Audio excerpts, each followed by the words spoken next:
For Sunday, May 6th, you found the Georgia Gang. And topping our agenda today, we learn a new term in the City Hall scandals, grossed up. Governor Deal celebrates several triumphs, and we've got the playbook for you on the upcoming Georgia primaries. Some of the stories up for grabs on the Georgia Gang. From the Fox 5 studios, the Georgia Gang starts now. And we're glad you could be with us. I was away last week and missed getting my 2 cents in on the City Hall bonuses, the contests, the ugly sweater contest, all the rest of it. But I return and I learned a new term, grossed up. Now, this is the key word in learning that the City Hall bonuses in Atlanta went from roughly $511,000 to $811,000. And that, Phil, is because the bonuses were grossed up, meaning covering the taxes. That grosses me out. Well, I tell you, Alexis and I, when we talk to our CPAs, we have heard that term, and I think you're aware of it too. But, you know, and we did discuss it last week, and welcome back, by the way. But I think I just have to echo Felicia Moore, the City Council president, and it says these were outrageous and illegal, and it's something, and I know we're going to discuss this, is something that Mayor Keisha Lance Bottoms is going to have to clean up. And to their credit, some of these department heads, like the police chief, have returned the bonuses. Many have, but not all, no. Given the huge number. $811,000 is a lot of money, and I can understand city employees being angry. I'm just piling on to what you all said last week. But another kind of a silly thing that happened this week, before we get to the new mayor, because she's actually bearing the burden of all this, but was the law firm of Holland & Knight, which is a white shoe law firm. It's a serious law firm. Was hired by the former city attorney Jeremy Berry to look into the open records violations. And they came back. It's amazing. They gave a presentation, and they said that all those text messages that said delay, obfuscate, hide, use the most confusing format possible, they said this was all tongue-in-cheek, Darren. There's nothing tongue-in-cheek about those text messages. Well, look, I think they probably should have used a better term, but I think they tried to be as objective as they could be. But the thing about it is that, listen, Holland No, they didn't. They whitewashed the city. Come on. Well, no, but my point is that, as you just indicated, this is an ongoing investigation, and definitely the text messages and everything that were on display, they're investigating. But I want to go back to these bonuses. Okay. Because Phil, you know, has this great ability to create reality. And reality is that it has not been deemed illegal. There is an ongoing review on whether the acts that Mayor Reed took to give out bonuses upwards to now $818,000 gross were illegal or not. So for our viewers, I was quoting Felicia Moore saying that they're illegal. I didn't say they're illegal. Yeah, but it's not black and white yet. Yeah, it's not yet. But the thing that I think that's really interesting is, as we also noted that when we read the paper, this is something that the City Council has done as well. These are bonuses that you give to employees who work very, very hard for you at a very low salary. But Darren, they come out of already budgeted funds. Correct. The City Council members have a bucket of expenses they can do as they wish. Right. But let's just make sure that we understand that giving employees bonuses in the city of Atlanta is just not some newly created thing that they do. I think what's in the question is, does the bonuses that we're giving and the timing of them and how they were presented to the employees, does it actually follow the code as it currently is written? How you reward bonuses, because keep in mind, you can give a sick leave bonus, you can give people who don't have vacation time bonuses, and so I think that this is just old news. Don't you think it was excessive, though, Theron? We knew a week ago, Phil, and you guys talked about this for 2 weeks while I was out, and I'm happy to be back, too. I thought you would have welcomed me back. Hey, welcome back. But we knew, this shouldn't be breaking news. We knew last week when you guys talked about this that there were a higher amount of bonuses that were going to come out. And so I think that, again, the mayor... I didn't know that. Oh, no, it was reported when you guys quoted her. But don't you think it's excessive? Look, I'm not going to get into he doesn't want to answer that. To what I think. I think that the optics of it is being totally exploited by the media, and the optics of giving these bonuses out at the end of the year. It's the subject of an investigation. This isn't the private sector. This is government work. Right. Well, you can't measure the results, Alexis. If you had a salesperson on your staff at the Atlanta Daily World and you bonused them, it was for good performance. You could measure the performance. And that's exactly what Mayor Kasim Reed did. Exactly. He measured the city's, what it called, what's the fund? That they have surplus. Surplus, yeah. Fund balance, The fund balance. And it was like $50 or 50 cents when he took over, and it's $20 million when he left, or something to that effect. So that's what he was rewarding, the performance of the city. Well, tell that to the policemen and the firemen and others who feel like they've been screwed over. All of whom got bonuses, who got raises, I'm sorry. All of those people that you just talked about, police officers and firefighters, Phil, they got raises. But they didn't get excessive bonuses. You can say a lot of things about Mayor Reed, right? But you cannot say during his tenure, early on especially, that he was committed to making sure that the hard-working men and women of our public safety departments, fire, emergency response, and police. Well, that was then, and this is now, and it's the subject of a culture of corruption is what we're talking about. It's a corruption. It's a culture of forgetting that these are taxpayer dollars. We will spend this damn money the way we see fit. The law be damned. That's what this was. Well, also, he never raised taxes while he was mayor either. So, I mean, people were not getting Does it make this all okay? It doesn't make it okay, but I'm just saying he's talking about fiscal management, and that's why he rewarded these people. And we've all said on this show, Dick, that the Mayor Reed, managed the city in a very fiscal conservative way. I mean, he didn't raise taxes, to Alexis' point. He left the city with over $200 million there. And I'm not saying that grants him to go out and to give $800,000 plus in bonuses, but we're not talking about a city that's broke. No, we're talking about a city that is experiencing a federal investigation into corruption, and you seem to forget that. But that's two different things that are going on. There was another subpoena this week. Yeah, but my point is, it's two different things. The bonuses are totally different than the federal investigation that's going on. That is true. We cannot link the two together. One is corruption and one is waste. I want to go back to the open records thing because I think it's amusing. And I don't know if you mentioned this last week, Phil and Alexis, but now the city has hired two former attorneys general, Thurber Baker and Sam Olens, to look into the open records. Somehow I don't think those two men are going to call it tongue-in-cheek. Yeah. Well, what do you think? It's going to be interesting to see. Can you defend those text messages? Well, no. Really? I wouldn't. Thank you. I wouldn't defend them, but the thing is, they weren't official communications of the city. That's the difference. I think that's the distinction they're trying to make. It's clear that there was obfuscation and delays, and they were totally undermining the intent of the open records law. But let's also be clear.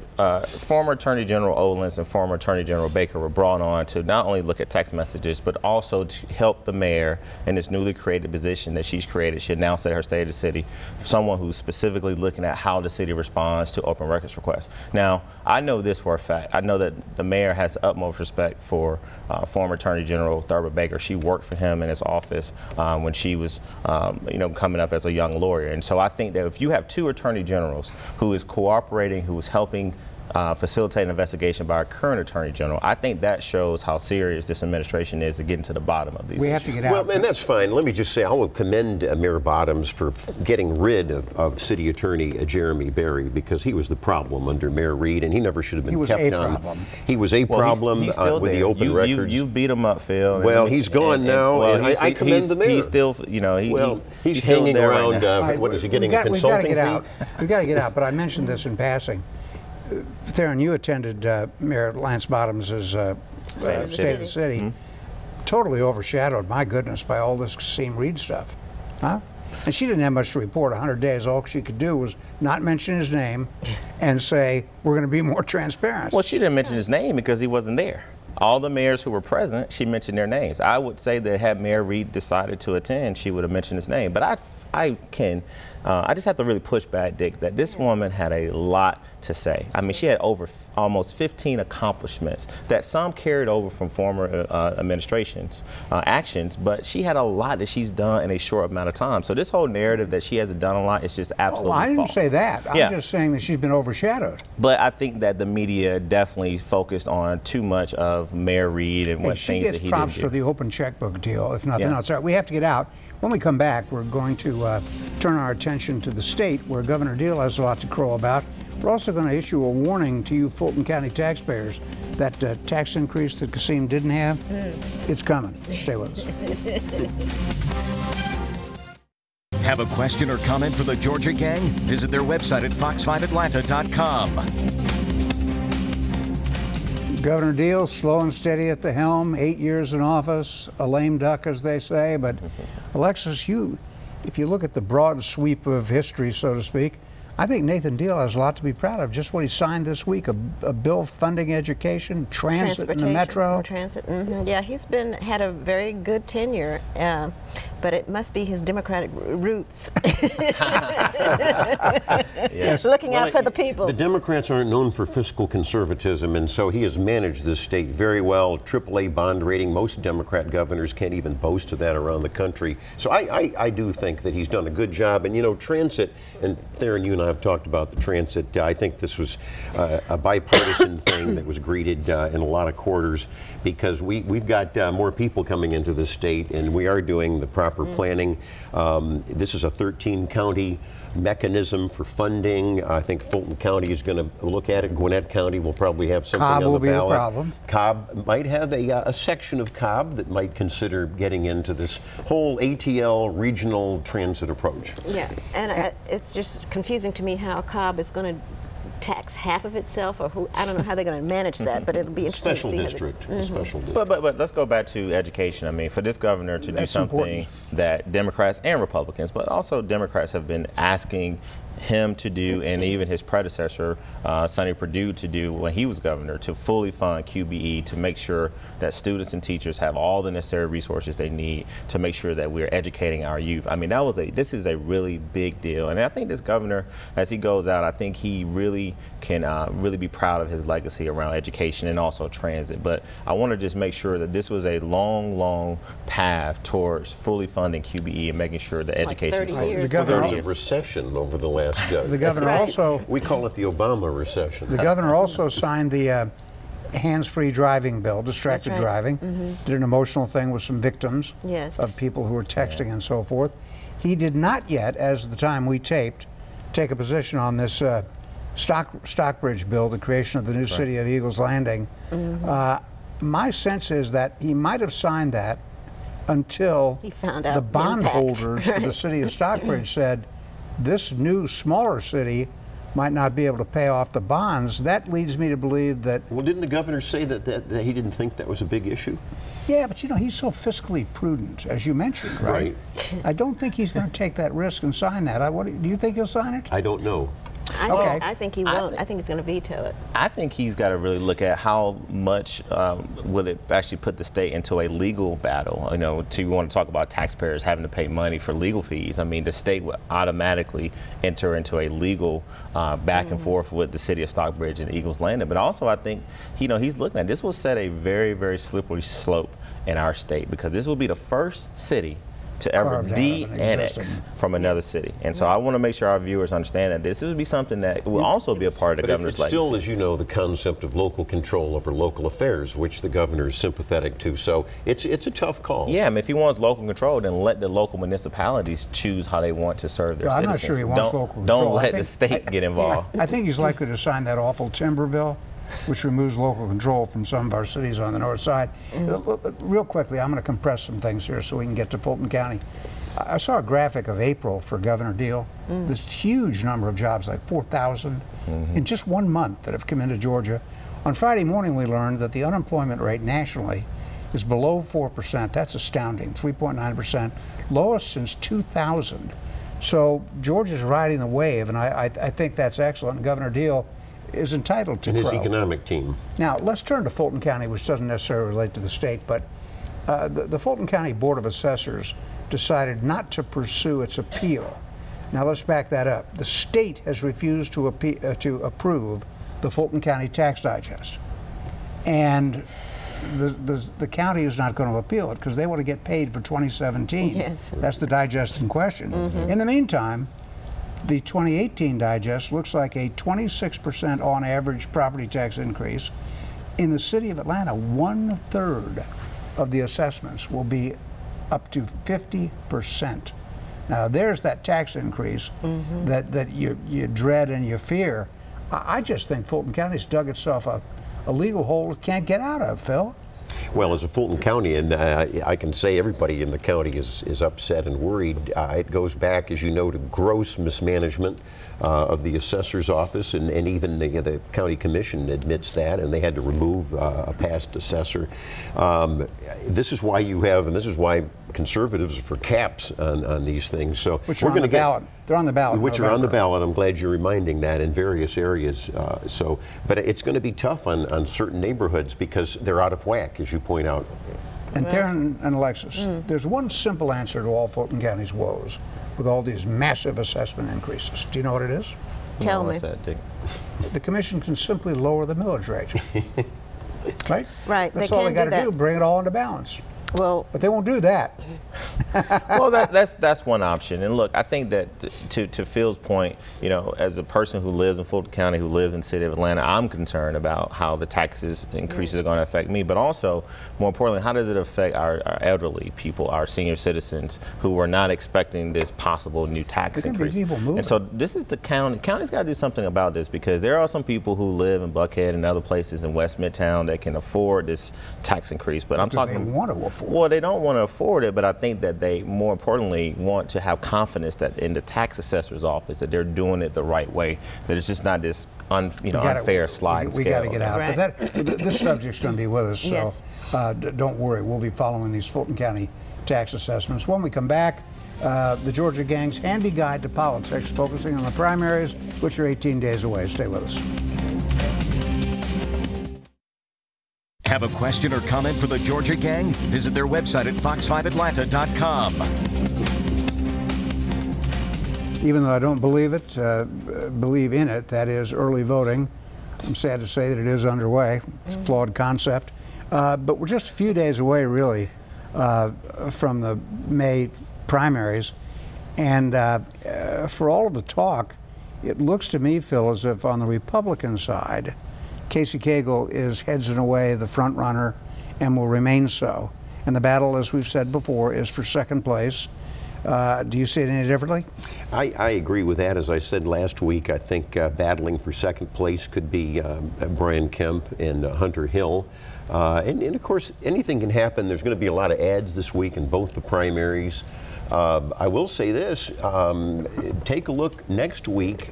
Fox 5 and Opinion Savvy is going to poll both the Democrat and Republican gubernatorial races. I think that'll be a very interesting poll. Who's going to do the poll, Phil? Opinion Savvy. Okay. Yeah. And now, let me just say one thing on the Republican side. The commercial in this whole campaign that's drawing the most attention is Brian Kemp. with the gun. With his shotgun and a young man. Girlfriend's so-called boyfriend. Yeah, and the problem His is daughter's so-called But boyfriend. it's been everywhere, and the first time you see it, I got to say, it looks like the shotgun is pointed at the kid. Right. Now, it's not. When you watch it, it's not. But the commercial troubles me. It's just kind of terrible. It's not the leader of a great state with all this economic development, all the things we have going. Phil, do you defend that commercial? Well, I think this goes back to there's kind of two Georgias that kind of both parties have to campaign to, and I think when I travel outside of Atlanta, when I travel outside of Atlanta, it's humorous, it's well received. People appreciate the Second Amendment. I think people have to lighten up on it. You can talk about the strategy and the timing and should that be done right now. We could argue about that all day. I don't think that's going to hurt. I think it gives Kemp Hunter Hill an opening to slip past Brian Kemp. At a time, we just had young students that look very much like this young man who is allegedly trying to date his daughter, shot and killed in Parkland. But I think that, Phil doesn't want to tell us this.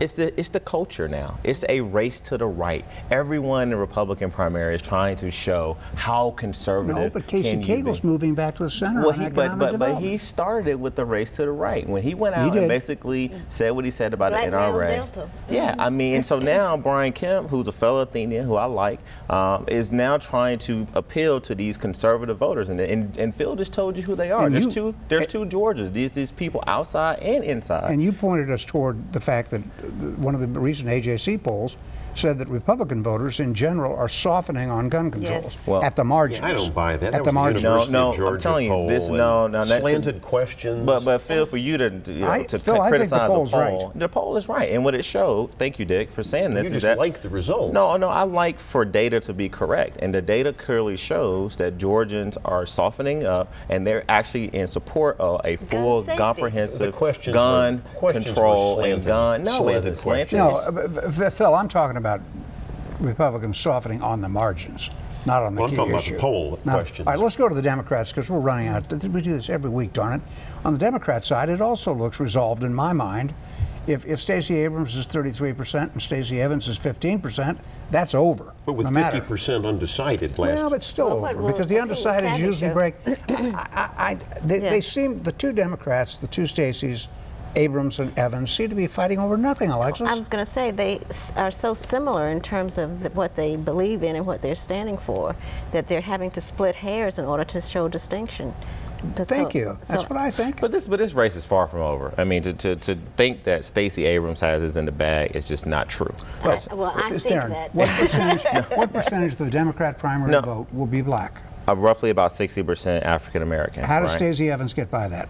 What I think the biggest myth you have in this state is that Stacey Abrams is going to get every single African American voter. I would tell you, as a person who is well connected in the state, who oftentimes is like Alexis, taught to African American voters, she's not getting every African American vote. And I would tell you this too: one of the things that the Abrams 90%? campaign has got to be. 98. No, it won't be. It won't be 90%. 98. It won't be 90, right? But there's just no enthusiasm. I'm telling you this, and again, I've been trying to be very objective on this show when it comes to this race. But you can't discount Evans' ability to spin big. She's been up on television for a few weeks, unmatched. She's working the By the community way, she very has hard. great commercials. Yeah, and so I'm telling you, to say that this race is over is false. I Well, think you that never there's say it's still over. there's I still an agree open, with and you. a lot of these undecided voters, Dick, are white and black women. And I think that whichever candidate can appeal to them, whether it's through education, whether it's through hope or job creations, or even gun control, they can talk about gun control now because they're it's both- popular Well, both in the both state. both believe in gun candidates safety are going now to the measures. left. To your point on the Republican primary, and the Democrats are going to the left,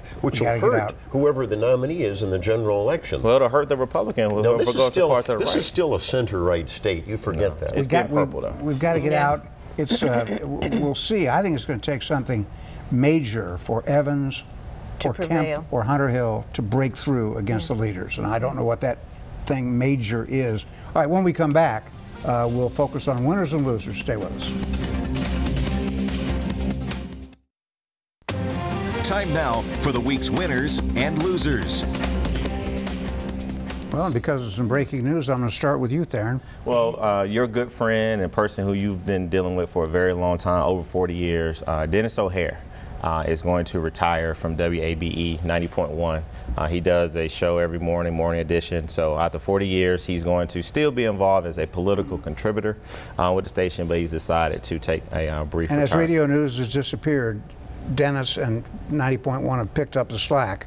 Yeah. So there are really only two radio news operations left. He- Dennis is a consummate professional. He's too damn young to retire, in my humble And he was view. always very fair. All I right, think go we ahead. can all agree. Yeah. Go ahead. And then also Kevin Johnson, who currently works for Invest Atlanta doing business development. He was named as the new president and CEO of the Detroit Economic Growth Corporation. And so he's going to be leaving us, a very fine man who's done a lot of great work in the city of Atlanta. And then my loser's got to be Donald Trump. First, he said he didn't know anything about a payment or a settlement to porn star Stormy Daniels, but then he goes and illegally pays his personal lawyer, Michael Cohen, to make this all go away. So he's Was it definitely. grossed up? Yeah, I think it was, probably. if Rudy Giuliani's involved, it definitely was grossed up. All right, Phil. That wasn't an illegal payment, but anyhow, my winner is the Sandy It was an Springs. unseemly payment. It's- Is the city hall of Sandy Springs. They have the new city center. It's going to be unveiled tomorrow. Of course, it was one of the first cities to break away from a dysfunctional Fulton County and led to all the other cities, including didn't break South away from Fulton. Fulton County. Yeah, it did. My loser is the Boy Scouts, sad to say. I'm a proud proud Eagle Scout. Don't want those girls in and I know Boy you love Scouts. this. Well, the Girl Scouts don't like what's happened. They've dropped the word boy from their scouting program. As an Eagle Scout, I hate to see this warped political correctness. You know, the sexes are unique and special, and the liberals have taken over, sad to say, the Boy Scouts. Goodness gracious. That's a tough one. Go ahead, Yes, Alexis. yeah, it is.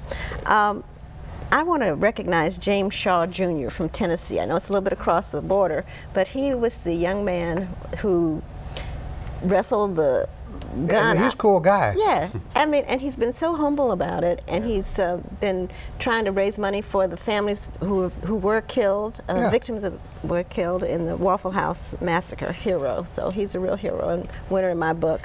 And then the two guys in Philadelphia in the Starbucks who got arrested have made a settlement with the city for $1 a piece plus a fund to help young entrepreneurs. And they're also going back to school compliments of Starbucks to get their college degrees. I'm going to try and use the bathroom at Starbucks pretty soon. I need to go back to school. I need to get some benefits. You're white. You'll be just fine, dude. and don't pay for anything. Try All that. right, we got to get out. My winners are Julio Teheran, Sean Newcomb, Ozzie Albies, Ronald Acuna. They are great fun for the Atlanta Braves. Go out and see them. And how about another sports item? Matt Ryan becomes the $30 million a year quarterback. It's deserved, but then there's that little matter of the Super Bowl. That's a heck of a burden for Matt Ryan. See you next week on the Georgia Gang. The opinions expressed in this broadcast are those of the panelists appearing in this program.